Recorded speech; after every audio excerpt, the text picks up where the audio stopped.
She can't possibly afford that seat. That was the line, spat out with a smirk, loud enough for half the cabin to hear, and aimed like a bullet. One glance at her skin, and suddenly her ticket wasn't valid. Her presence? A problem. A black woman, elegant, silent, with a confirmed first-class boarding pass, was publicly pulled aside, not for what she did, but for who they assumed she wasn't. No policy was broken. No code violated. Just the unspoken rule. You don't belong here. Not with that skin tone. Not with those eyes that didn't flinch. Not when you walk in like you're equal. They questioned her seat, her attire, her right to be comfortable. And while they smiled at the man behind her, pale, unshaven, in sweatpants, they dragged her off that plane under the excuse of routine verification. But here's the twist they didn't see coming. They had just humiliated the wrong woman. They didn't know who she was, but they were about to find out. This story isn't fiction. It's a mirror, and the reflection it throws back isn't pretty. It's a story of power built on assumptions, of silence weaponized, and of one woman who chose not to shout, but to show. What happens next? You won't be able to look away. Where are you watching from? Tell us in the comments. And seriously, what part made your jaw drop first? The smirk? The lie? Or the moment the whole flight realized they were sitting inches away from the truth? If you believe this story needs to be heard, like it, subscribe, and share it, because this isn't just about one flight.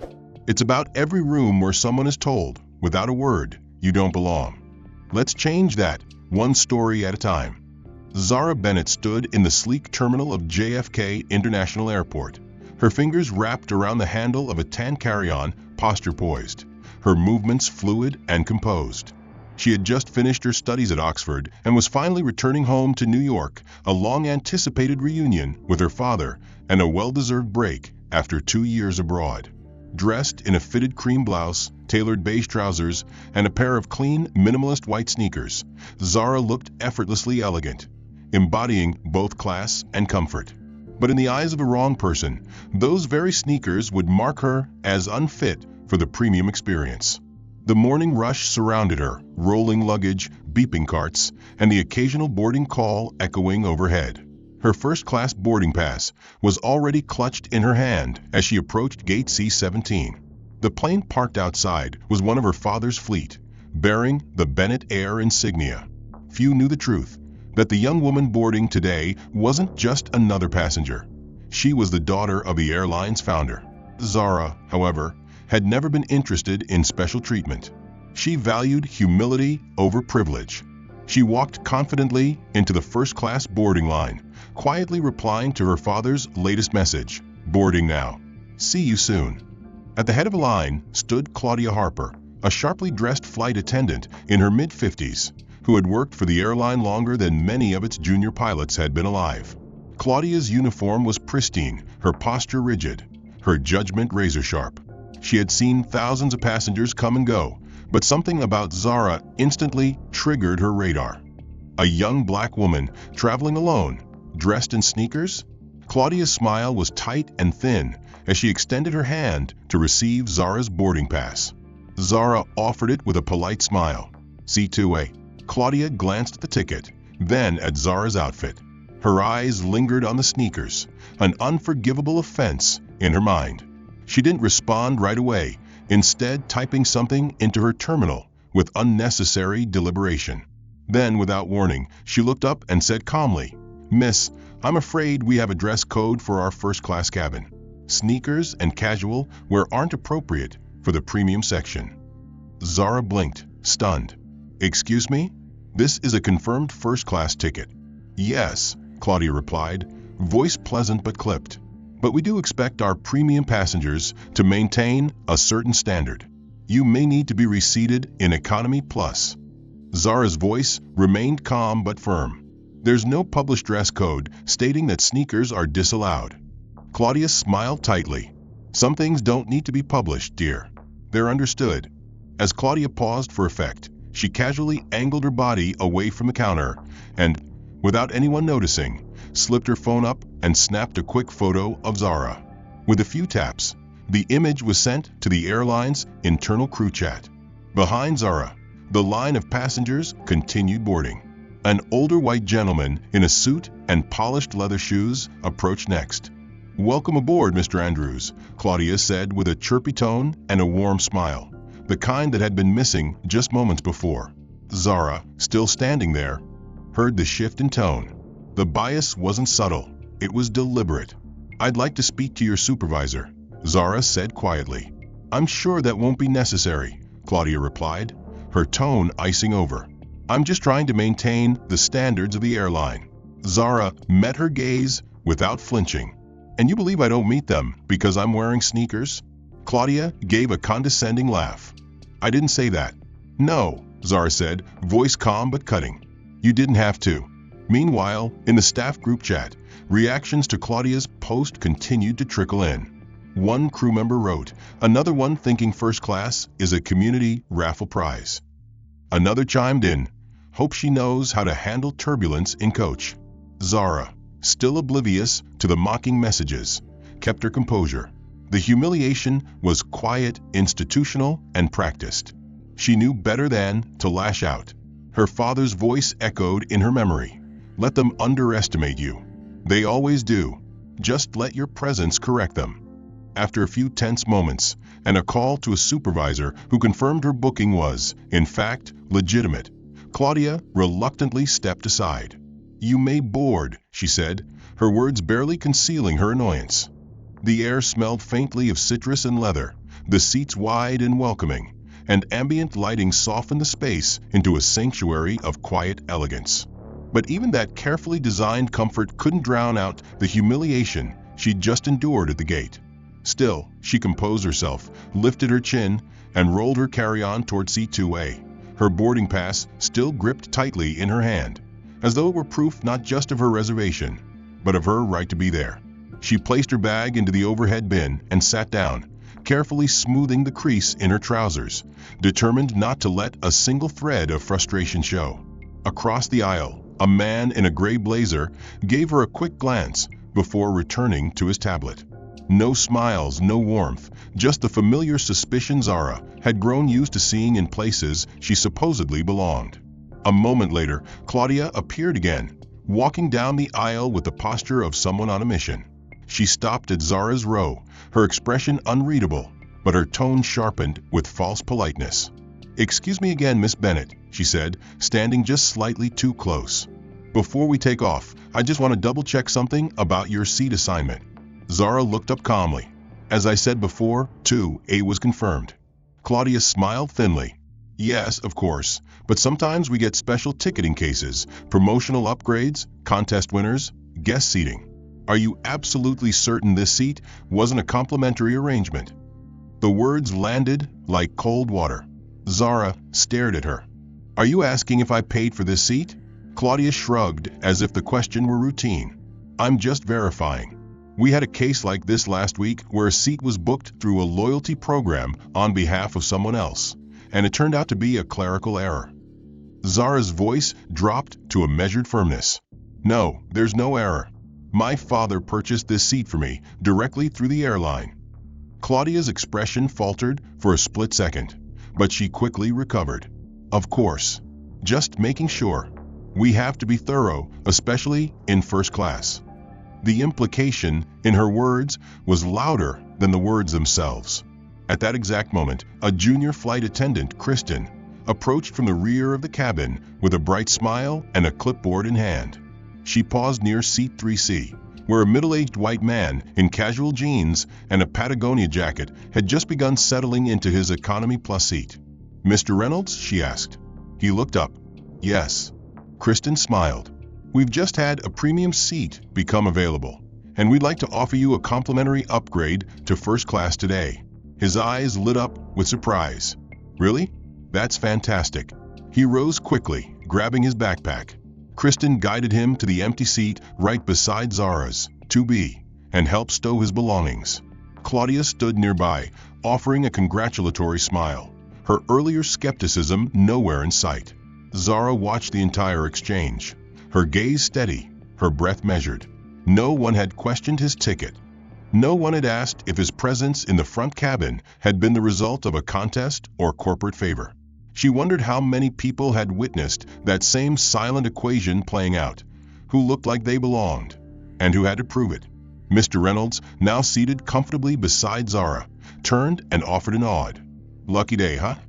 Zara gave a tight-lipped smile. "Something like that." Claudia turned back to Zara with a saccharine smile, her eyes gleaming with something closer to triumph. "Let us know if you need anything," she said, then turned on her heel and continued up the aisle. Kristen hesitated, glanced awkwardly between them, and followed. As the crew continued to prep for departure, Zara pulled out her phone, unlocked it, and hovered over her messages. She considered texting her father, telling him what was happening, but paused. This wasn't the moment. Not yet. Her father had always taught her that some injustices are best exposed by letting people dig their own graves. She would give them that rope. Meanwhile, across the aisle, another first-class passenger, a woman in her 40s with carefully curled blonde hair, leaned toward Claudia as she passed. "That girl," she whispered, not bothering to lower her voice enough. "Is she really in first class?" Claudia tilted her head with faux neutrality. "She insists so," she replied smoothly. Apparently, her father paid for it. The woman scoffed quietly and sat back in her seat. Zara heard every word but didn't flinch. She merely placed her phone face down on the tray and looked out the window, willing herself not to clench her fists. Moments later, the pilot's voice came over the intercom, welcoming passengers and confirming flight duration. The cabin began to settle. Zara sat perfectly still, surrounded by comfort, yet feeling entirely isolated. The irony was cruel. Everyone around her enjoying the luxury she had every right to, while her very presence in the same space sparked doubt, suspicion, and backhanded curiosity.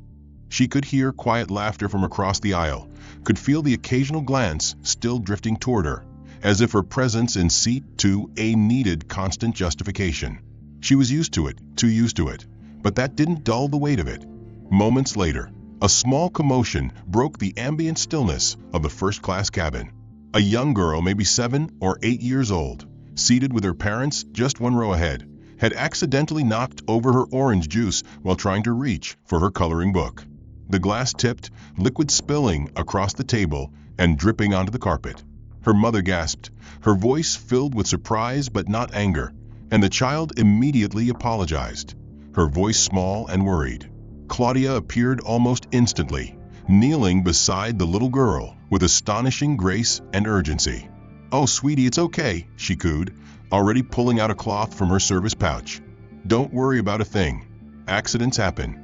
She smiled brightly at the parents, placing a gentle hand on the girl's shoulder, her tone as warm as honey.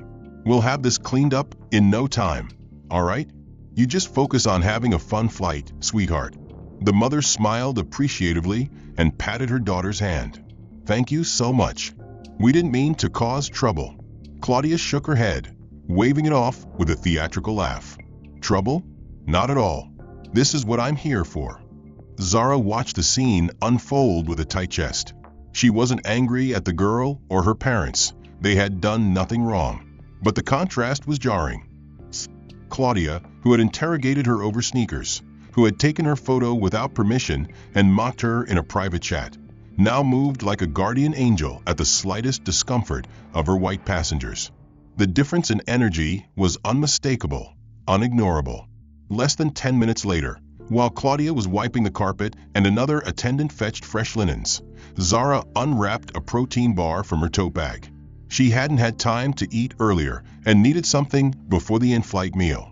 The packaging crinkled slightly as she opened it, the sound barely audible over the soft jazz playing in the cabin. Yet almost immediately, Claudia's voice rang out from several seats away. "Miss Bennett," she said sharply, approaching with narrowed eyes. "We kindly ask that passengers not eat personal food items in first class.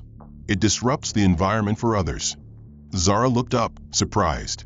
"It's just a bar. I wasn't planning to make a mess." Claudia folded her arms. "It's about consistency. We aim to keep the space refined. We'll be serving our curated meals shortly. I need you to refrain." Her voice was loud enough to catch the attention of nearby passengers. Mr. Reynolds, the man beside Zara, shifted slightly, but said nothing. The mother of the young girl looked back briefly, then returned to her magazine. Zara exhaled slowly and placed a protein bar back in her bag. "Noted," she said simply. Claudia didn't respond. She just offered a clipped nod and walked away. No warmth, no understanding, no effort to explain, just control. Minutes passed, and the cabin returned to a low hum of quiet conversation and clinking glasses. A flight attendant rolled the drink cart down the aisle, stopping at each seat with a smile and offering a selection of wines, spirits, and juices. When she reached the row in front of Zara, Claudia herself took over again, pouring a glass of champagne for the mother and offering apple juice to the young girl with a wink. "Best passengers on board," she said playfully. The parents chuckled. Claudia turned back toward Zara's row with a different expression entirely. Her tone flattened. "Would you like something to drink?" she asked Zara without a smile. Zara met her gaze evenly. "Still water, please." Claudia poured it in silence, handed it over without comment, and walked away. The glass was set on the tray without the napkin or small snack that every other passenger had received. Zara noticed, but said nothing. A few moments later, Claudia's voice returned again, this time addressing both Zara and Mr. Reynolds. "I'll be returning with the hot towel service. In the meantime, please keep the noise level down during this part of the flight. Some guests are resting." Zara blinked. "Noise level?" she asked. Claudia gestured vaguely toward Zara's phone resting on her lap. "You've been typing and tapping quite a bit. Let's try to respect the cabin ambience." Zara hadn't made a sound.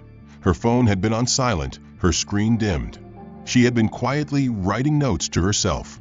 But Claudia didn't wait for clarification. She turned and left.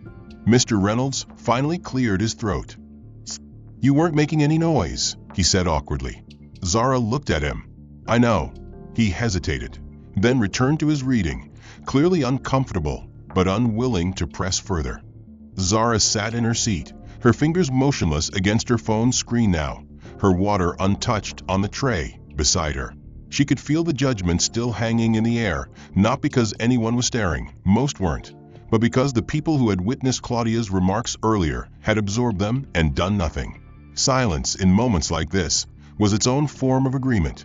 Claudia returned 20 minutes later with a tray of hot towels and an expression that hovered between professional detachment and quiet vindication. As she approached Zara's row, she handed one towel to Mr. Reynolds with a gentle, "Here you are, sir," and then turned to Zara with a neutral tone, "Miss Bennett." Zara took the towel without a word, locking eyes with Claudia for a brief second. The moment passed quickly, but it left a charge behind. Two people playing a game, but only one of them knew the other was done playing by their rules. The cabin lights dimmed as the meal service began. A warm scent of rosemary chicken and truffle risotto filled the air, signaling comfort, indulgence, and class. All things Claudia was determined to protect from Zara. As she made her way through the aisles, chatting and recommending wine pairings to the older couple in 1C, she seemed to glide with practiced ease, until she reached Zara again. Without even bothering to smile, Claudia glanced down at the tablet in her hand, then looked at Zara. "And you'll be having the chicken?" It wasn't a question. Zara raised an eyebrow. "Actually, I requested the vegetarian option when I booked." Claudia gave a small exhale through her nose. "Unfortunately, there are limited quantities, and it appears that was reassigned. We can provide the chicken or pasta."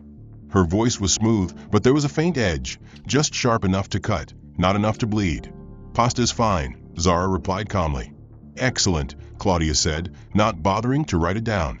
Then, as if she had just remembered something amusing, she added, "Just for the record, Miss Bennett, you seem very confident about that seat. I hope you're not basing it on a promotional giveaway or influencer perks." Mr. Reynolds turned his head slightly. His expression caught somewhere between discomfort and disbelief. "Excuse me," Zara said slowly, her voice low. Claudia's smile widened, thin and calculated. "I've just seen cases before, people using a family member's points, some loyalty raffle they didn't even know about. It gets messy, especially when passengers get too comfortable." Zara stared at her, her words caught somewhere between fury and restraint. This seat was paid for, fully. There's no confusion.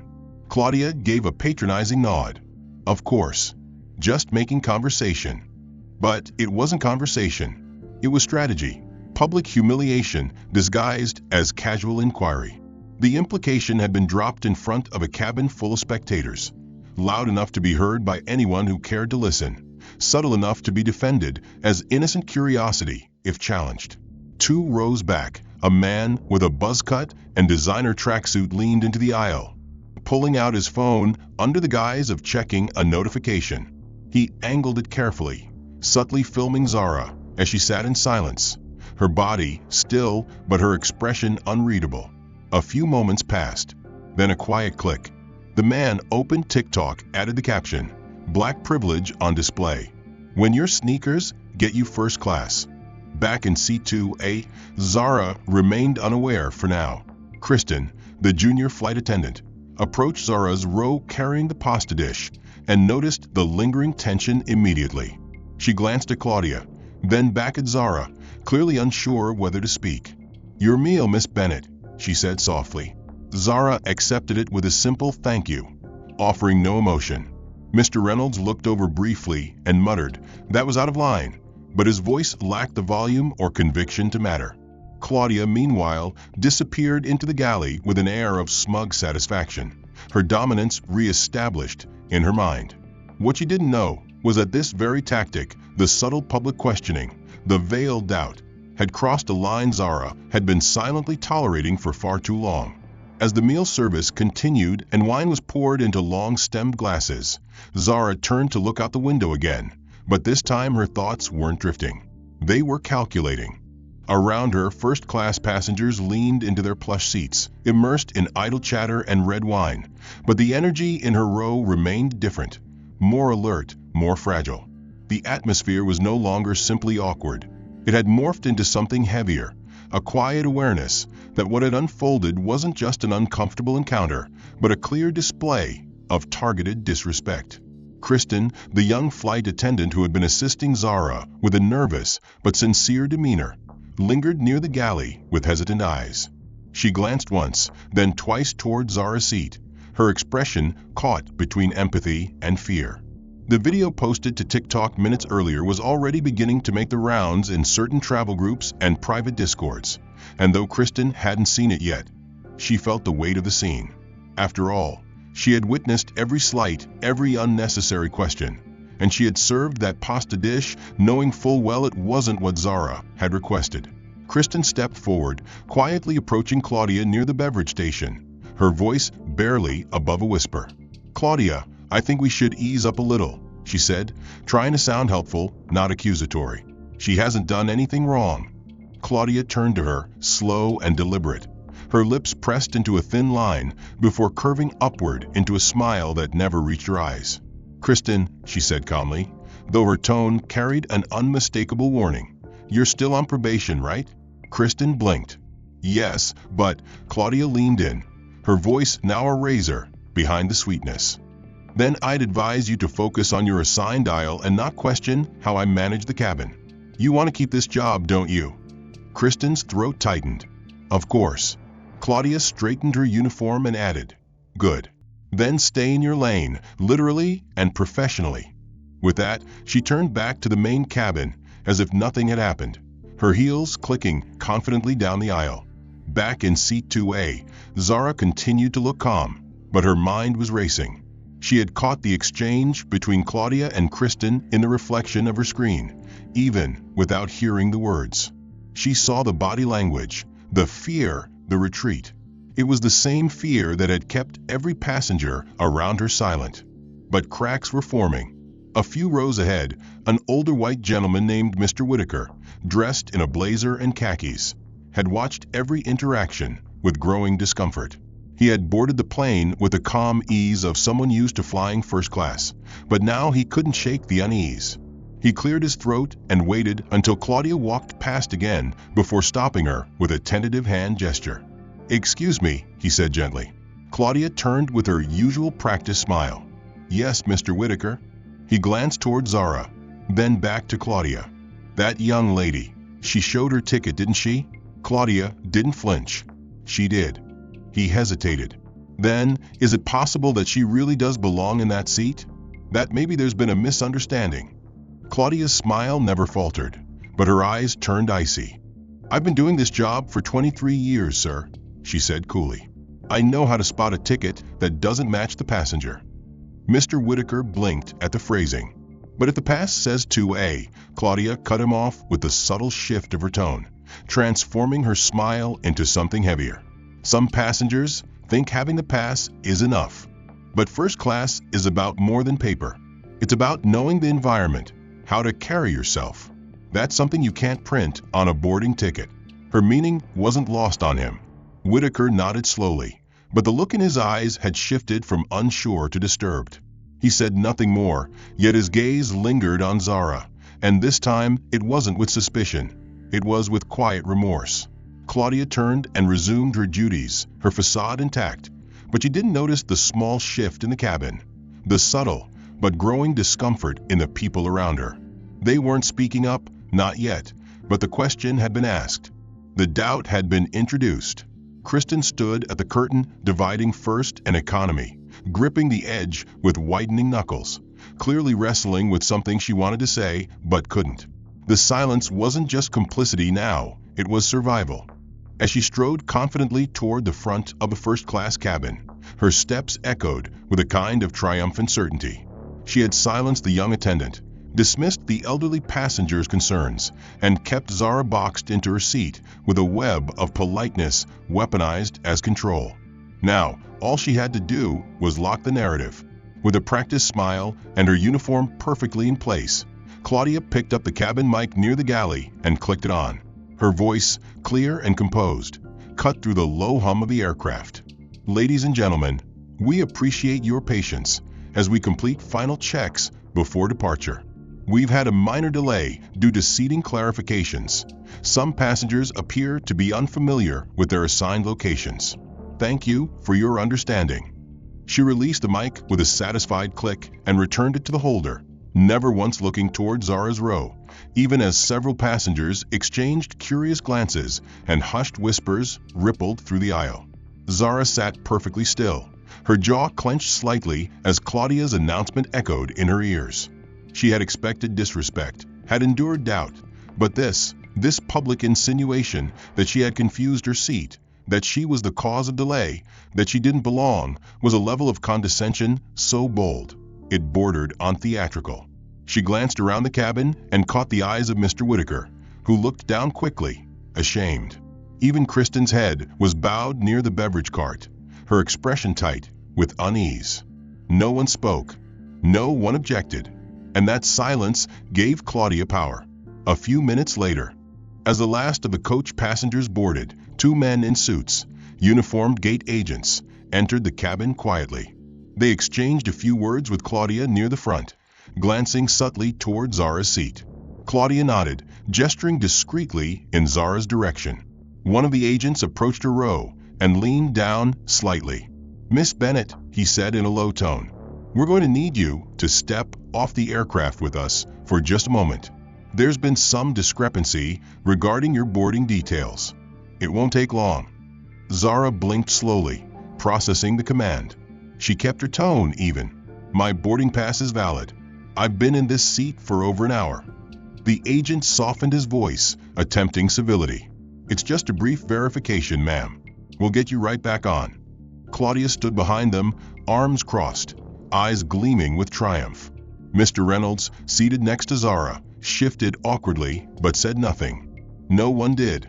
Again, Zara rose with grace, sliding her phone and carry-on out from beneath her seat. She adjusted her blazer and met Claudia's gaze as she passed. "This isn't over," she said calmly, but Claudia simply tilted her head with a false smile, as if to say it already is. The agent led Zara down the aisle toward the jet bridge. As she stepped off the plane, the cool air outside the cabin hit her like a slap, not from temperature, but from what it symbolized: exile, a forced exit, a quiet shaming disguised as procedure. Zara stood at the terminal entry, flanked by the two gate agents. One began typing into a tablet, asking for her name and ticket number, which she provided without emotion. She held up her phone and showed them the original email confirmation and the purchase receipt bearing her full name, matching her passport.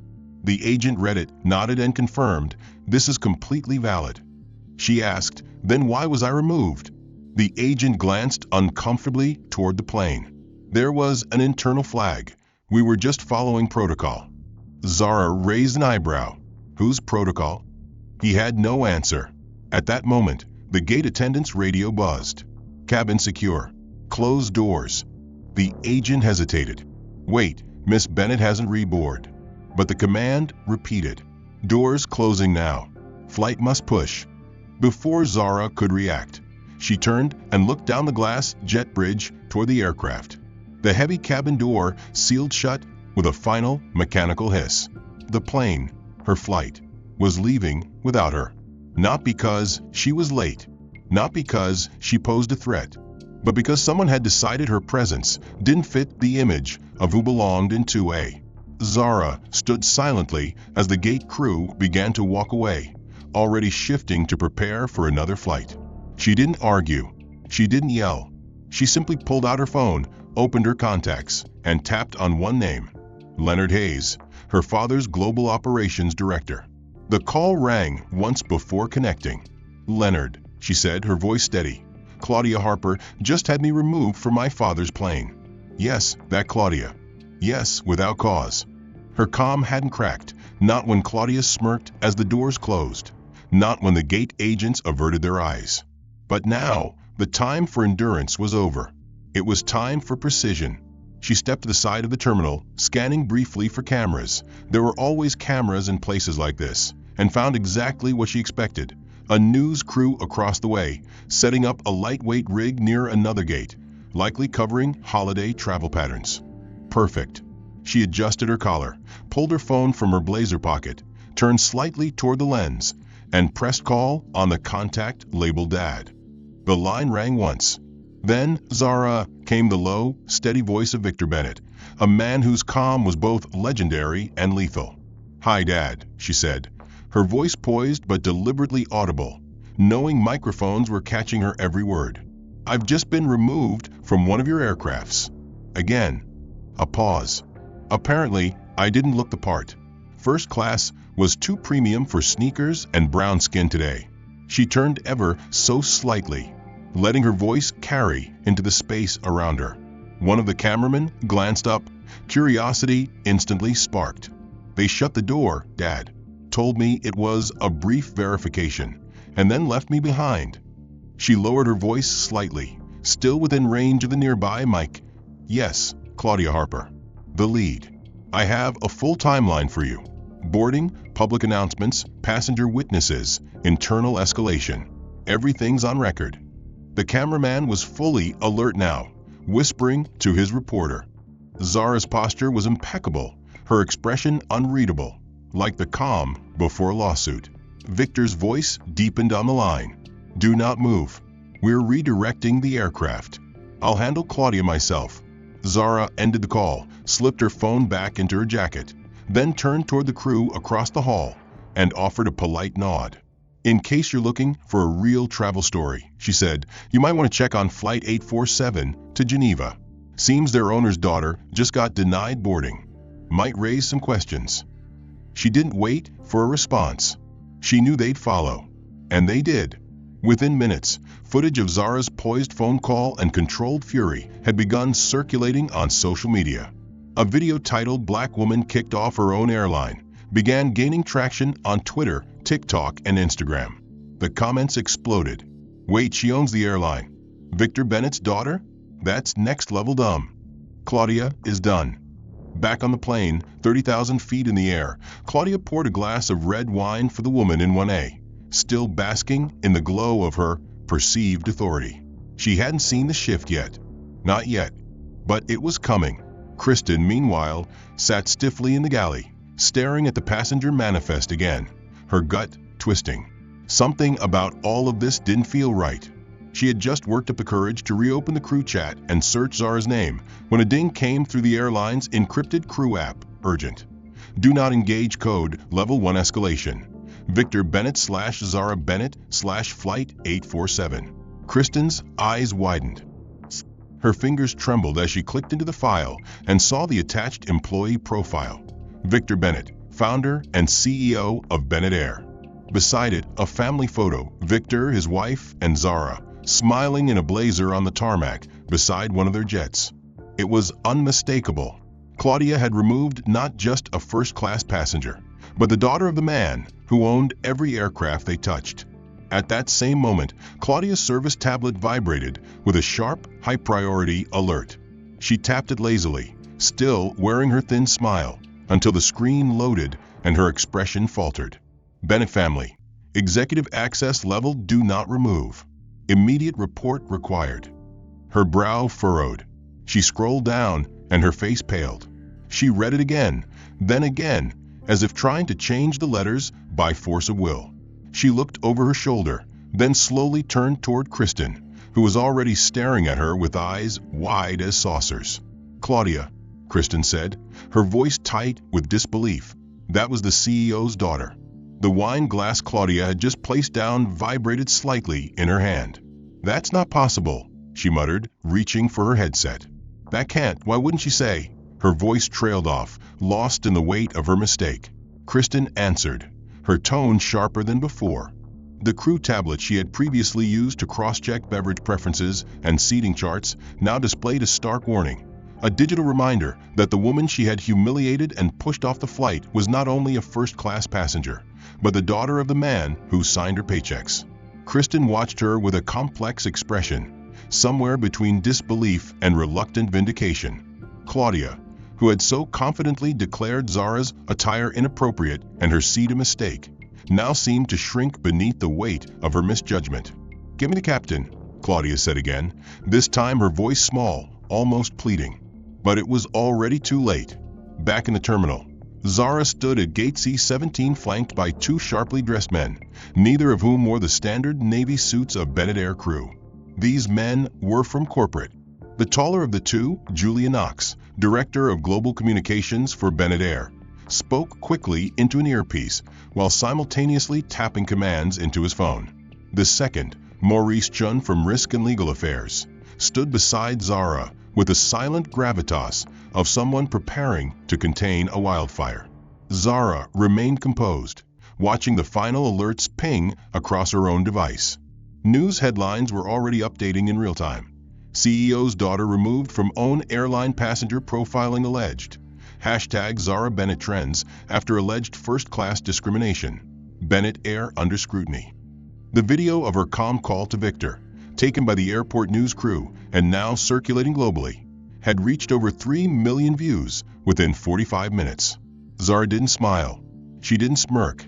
She simply turned to Julian and said, "Let's go." Inside the cockpit, the captain, an older man named Harris, who'd flown under Victor Bennett's command for over 20 years, picked up the call from ground control. As he listened, his eyes widened. He immediately turned to Claudia and said, "You need to prepare for reboarding. Miss Bennett is returning to the aircraft." Claudia blinked. "She's what?" Captain Harris didn't repeat himself. "Get her seat ready. Actually, scratch that. Prepare executive seating." Claudia swallowed hard. Executive seating wasn't just premium. It was the most exclusive section on the aircraft, a small enclave behind the cockpit reserved for high-level partners and internal stakeholders. No crew member questioned who it was for. Only a handful of people had ever sat there. Claudia turned, forced a breath through her nose, and moved quickly toward the cabin, her mind racing. But she couldn't move fast enough to outrun the internet. In the first-class section, whispers had turned to murmurs. Several passengers had now seen the trending video. One woman gasped quietly when she recognized Zara's face from a clip and nudged her husband. Mr. Whitaker refreshed his news app and read the headlines with narrowed eyes, guilt blooming in his chest like ink and water. Kristen, who had stayed silent out of fear, now realized she had witnessed the unraveling of a career. Maybe more than one. The hum of tension that Claudia had worked so hard to keep under control had now become something else entirely. Anticipation. 10 minutes later, the jet bridge reconnected with a smooth mechanical groan. A moment later, Zara stepped back onto the aircraft, not escorted by security this time, but by Julian and Maurice, who moved with the assuredness of men who outranked everyone on board. Claudia stood at the door with a stiff smile plastered on her face, attempting professionalism but radiating dread. "Miss Bennett," she began, "on behalf of the crew, I'd like to personally save it," Julian said coldly, stepping between them. "You'll be debriefed after landing. For now, step aside." Claudia obeyed without another word. Zara moved past her without breaking stride. Kristen stepped forward, eyes brimming with unsaid apologies, and Zara offered her a short but meaningful nod, acknowledgement without blame. Then, as if orchestrated, the cabin door to executive seating was opened. Maurice gestured gently. "Miss Bennett, we've made arrangements for your comfort." Mr. Reynolds watched the entire scene, speechless, as Zara passed. A few passengers clapped quietly, not out of mockery, but out of awe. Every moment since Zara had returned to the cabin had felt like a countdown, not to arrival, but to reckoning. She had watched as crew members who once looked to her for authority now avoided her gaze. Kristen, whose shoulders used to slope with nervous obedience, now stood taller, saying less but radiating quiet judgment. Claudia's headset remained silent. No words of encouragement from the captain, no last-minute briefings. Just silence. That was louder than any reprimand. The aircraft came to a gentle halt at gate A5. The familiar bing of the seatbelt sign turning off echoed through the cabin, but no one rushed to disembark. Something else hung in the air. Tension, maybe justice. Passengers turned to watch as the forward door opened. Standing just beyond the threshold were two men in black suits, Julian Knox and Maurice Chen. Behind them, another figure stepped forward, a woman in a crimson blazer with a lanyard that bore the unmistakable seal of corporate security. Her name was Sabrina Lowe, and when she stepped on board, the air seemed to shift. Without a word, she made her way to the galley, stopping in front of Claudia with professional precision. "Claudia Harper," she said clearly, "you are hereby relieved of duty pending formal review by Human Resources and Executive Ethics Compliance." Claudia opened her mouth to speak, but Sabrina continued, unflinching. "You will not interact with passengers or staff further. You will collect your personal items and exit with us immediately." Claudia's jaw tensed, but she obeyed. She reached for her flight bag. Her once proud stride now reduced to a walk of shame through the first-class aisle she used to rule with quiet contempt. No one stopped her. No one wished her well. But the blowback didn't stop with her. In seat 3B, the man who had filmed Zara and posted the mocking TikTok, the one with the caption "Black Privilege" on display, was quietly escorted off the flight as well. Not by security, but by a representative from a global tech firm who had recognized him mid-flight. Turns out he was a senior marketing consultant for a luxury brand that prided itself on diversity and inclusion.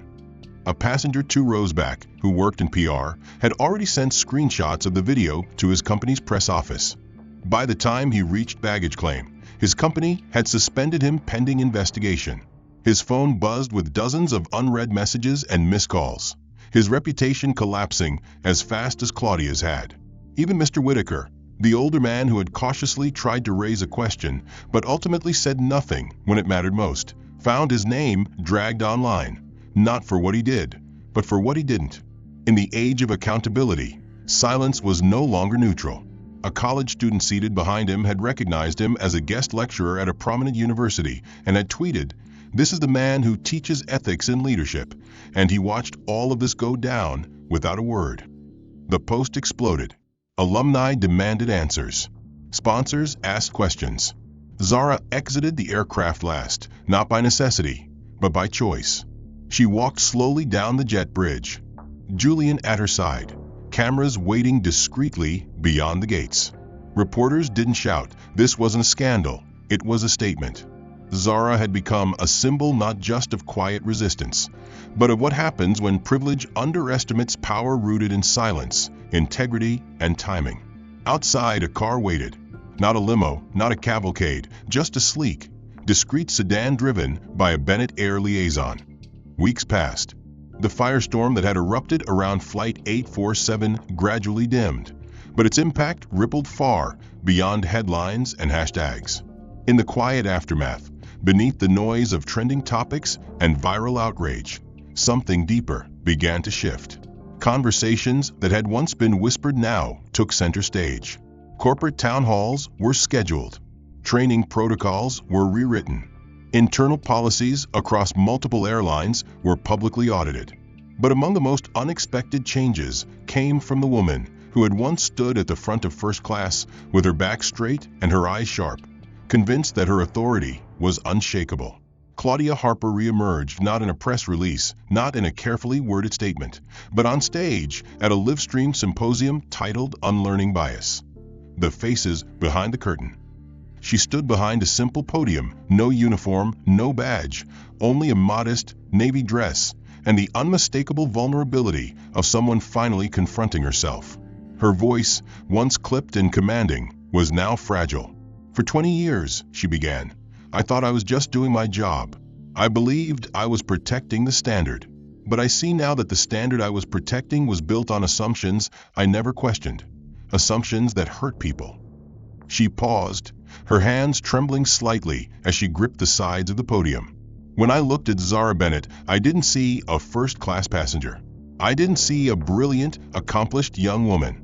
I saw my own bias, and I acted on it. I humiliated her. I embarrassed myself.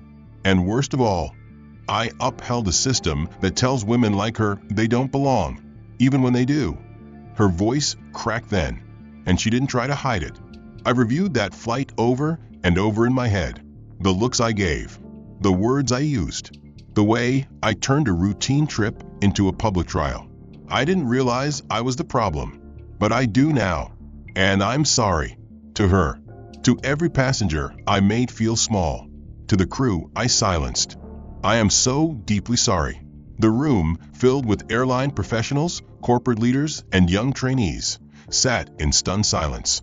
Not because of the apology, but because it was real. For once, someone wasn't reading from a lawyer-approved script. Claudia wiped her eyes, then stepped back from the mic and returned to her seat. She didn't wait for applause. That same day, an announcement was posted across all Bennett Air's platforms. Diversity First, a new industry-wide initiative designed to train, mentor, and equip airline professionals to recognize and dismantle unconscious bias at every level of passenger interaction. The program would be free, open to all staff regardless of rank, and hosted in partnership with several leading DEI, diversity, equity, inclusion organizations. The founder listed at the bottom of the statement was Zara Bennett. In her quiet office overlooking the city skyline, Zara watched the live stream replay from her laptop. She didn't fast forward. She didn't flinch. When Claudia broke down, Zara simply nodded to herself, not out of satisfaction, but understanding. Growth, she'd learned, wasn't linear. It was messy, but it was real. A week later, Zara visited a training center in Atlanta where the first Diversity First cohort was gathered. Among the group sat Claudia, notebook in hand, no makeup, hair tied back simply, listening intently as a younger black woman led a discussion on microaggressions. Claudia didn't speak. She took notes. She asked questions. She stayed late. When the session ended, she waited until most had left, then quietly approached Zara. "I didn't come here for a second chance," she said. "I came to understand the harm I caused. If all I do now is help the next person not make my mistake, then maybe that's enough." Zara looked at her, not through her, not above her, but at her, and said, "Then you're exactly where you need to be." The program grew. Within 3 months, over 500 flight attendants from 15 airlines had joined. Within a year, it became a model adopted by hotels, cruise lines, and luxury transport services worldwide. But for Zara, the greatest victory wasn't in the scale, it was in the change. Not the dramatic, viral kind, but the quiet ones.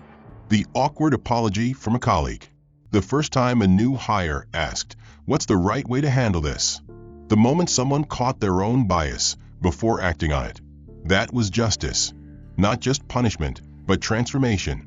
Zara never released a personal statement. She didn't write a memoir or go on a media tour.